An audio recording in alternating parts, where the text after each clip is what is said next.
Police भरतीची तयारी करताना सर्वात जास्त विचारला जाणारा प्रश्न म्हणजे हंटर आयोग कोणत्या घटनेच्या नंतर स्थापन झाला होता.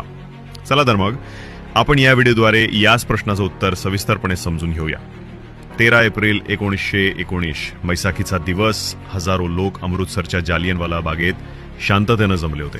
पण काही क्षणातच त्या आनंदाच्या दिवसाचं रूपांतर झालं भारताच्या इतिहासातील सर्वात भीषण हत्याकांडात. रॉलेट कायद्याच्या विरोधात लोक जालियनवाला बागेत जमले होते, पण जनरल डायरनं बागेचा दरवाजा बंद केला आणि सैनिकांना गोळीबाराचा आदेश दिला. शेकडो लोक ठार झाले, हजारो जखमी झाले. या भयंकर घटनेनं संपूर्ण देश हादरून गेला. प्रचंड दबाव आल्यामुळे ब्रिटिश सरकारला चौकशी आयोग नेमावा लागला. 1919 मध्ये लॉर्ड हंटर यांच्या अध्यक्षतेखाली हंटर आयोग स्थापन झाला. आयोगानं डायरची कारवाई चुकीची मानली, पण त्याला गुन्हेगार ठरवलं नाही. यामुळे भारतीयांचा संताप अधिकच वाढला. गांधीजींनी सत्याग्रहाची लढाई अधिक तीव्र केली आणि रवींद्रनाथ टागोर यांनी आपली सर पदवी परत केली.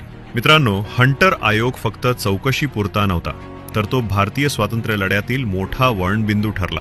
अशा आणखी महत्त्वाच्या घटनांबद्दल जाणून घ्यायला लाईक, शेअर आणि कमेंट करायला विसरू नका.